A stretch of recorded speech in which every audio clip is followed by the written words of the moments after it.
Courage is not some deep internal fortitude. You don't dig down deep and find the courage. When you feel that someone has your back, when you know that the day that you admit you can't do it, someone will be there and say, I got you. You can do this. That's what gives you the courage to do the difficult thing. Courage is external. Our courage comes from the support we feel from others. It's the relationships that we foster. It's the people around us who love us and care about us and believe in us. And when we have those relationships, we will find the courage to do the right thing. Those relationships that we foster over the course of a lifetime will not only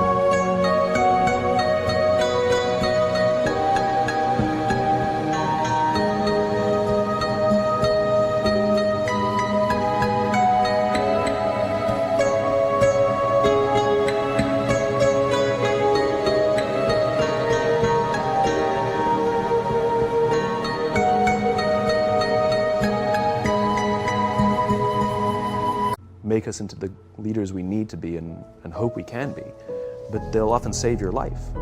They'll save you from depression, they'll save you from giving up when someone just says, I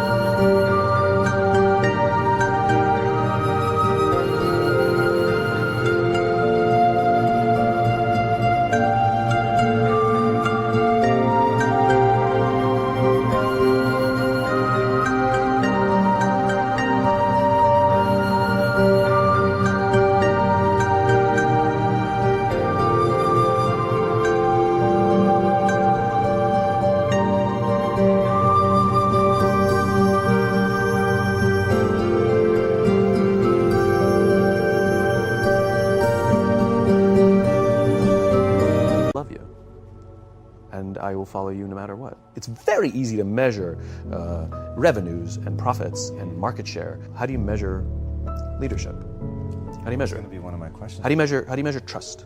You know, they lack good metrics. If you go to the gym and you work out and you come back and you look in the mirror, you will see nothing.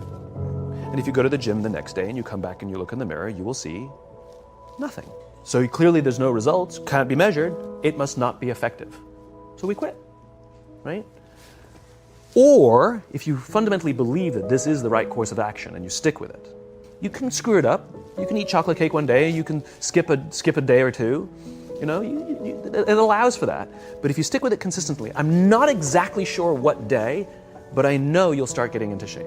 I know it. These things are measurable, just not in the short term. In an ultra speedy,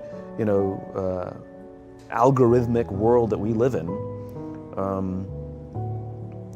what gets measured gets done. But it's not that it doesn't exist, it's that it's much easier to prove over time. It's not about the events, it's not about intensity, it's about consistency.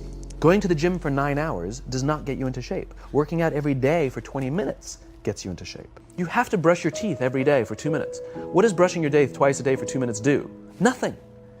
Unless you do it every day, twice a day for 2 minutes. Right? It's the consistency. So the problem is we treat leadership with intensity. We have a 2-day offsite, we invite a bunch of speakers, we give everybody a certificate, you're a leader. But it's the daily practice of all the monotonous, little, boring things like brushing your teeth that matter the most. It's an accumulation of lots and lots of little things that anyone by themselves is innocuous and useless. Literally, pointless by themselves. She didn't fall in love with you because you remembered her birthday and bought her flowers on Valentine's Day. She fell in love with you because when you woke up in the morning, you said good morning to her before you checked your phone. She fell in love with you because when you had an amazing day at work and she came home and she had a terrible day at work, You didn't say, yeah, but let me tell you about my day. You sat and listened to her awful day, and you didn't say a thing about your amazing day. This is why she fell in love with you. Leadership is exactly the same. There's no event. There's no thing I can tell you you have to do that your people will trust you. It just doesn't work that way. It's those little innocuous things that you do that people will say, I love my job. Not I like my job. I love my job means I don't want to work anywhere else. I don't care how much somebody else is willing to pay me. I'm devoted to the people here, and I care desperately about the people here as if they were my family. The one thing I am comfortable saying that all effective leaders must have is courage, because it is hard.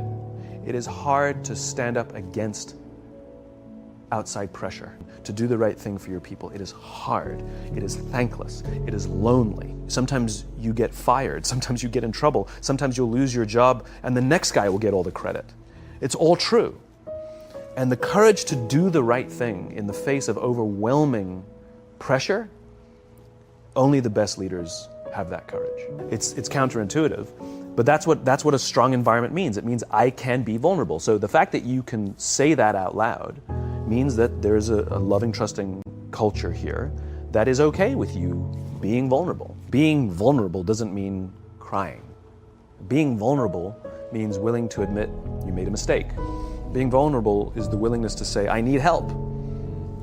Being vulnerable is the willingness to express the feelings you have towards someone without fear of what other people may think. Most people, especially if they don't have a trusting environment or a strong corporate culture, most people don't want to feel vulnerable. It's dangerous to feel vulnerable. If you admit you made a mistake or you don't know what you're doing, you've been promoted into a job that you have no clue or no business being in that job, lying, hiding, and faking is a much better option. In business, we have colleagues and coworkers.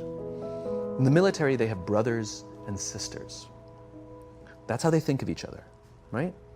If you really have a strong corporate culture, the people will think of each other like brothers and sisters. Deep love. Fight, but the love doesn't go away, right? Bicker, the love doesn't go away.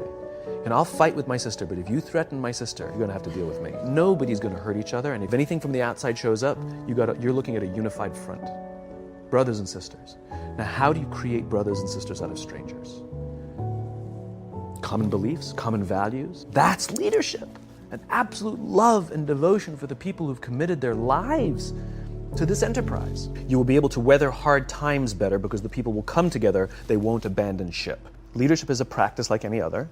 It is a skill that can be learned, and that means it requires practice. You don't just suddenly get a promotion, you're now in a management position and you're a leader, right? That's not how it works. Leadership has nothing to do with rank, right? Leadership is a responsibility. As you gain rank, you may have more responsibility over the lives of more people, but it doesn't change the nature of leadership. So even if you don't have the ability to make decisions that will impact the entire organization, you do have the ability to make decisions that will impact the life of another human being, how they feel about their own jobs. Well, I think one of the things that we forget is that we are a legacy machine working in a very different environment than we were designed for. We lived in populations that were never bigger than about 150 people for 40,000 of the 50,000 years that we've lived on this planet. And in other words, we're not made for this. Which means all the rules of being human are exactly the same as they used to be when we were living in populations of about 150. Our very survival depends on our ability to cooperate and trust with the people that we live or work with. The fact of the matter is we are social animals, and we respond to the environments we're in, always. You can take a good person and put them in a bad environment, and that person will do bad things. You can take a person who maybe the group doesn't trust, maybe they've even performed bad acts. You put them in a good environment, and they're capable of turning their lives around and becoming remarkable members of society. In other words, it's not the person, it's the environment. If you can understand those things, you really understand what works and what doesn't work, regardless of the conditions. You know, we're obsessed with this idea of like getting the right people on the bus, you know, as if it's this game that you just sort of keep changing people out, you know, some sort of mix and match or something. But we never ask which bus and who's driving the bus. Leaders think that they're responsible for the results. There's not a leader on the planet that is responsible for the results.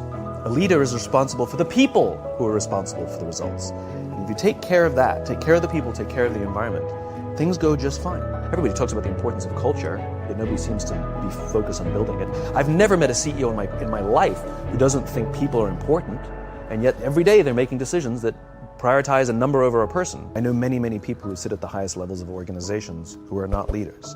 They have authority, and we do as they tell us because they have authority over us, but we wouldn't follow them. And yet I know many people who've made a choice, who have no rank, but they've made a choice to look after the person to the left of them and look after the person to the right of them. And we would follow them anywhere.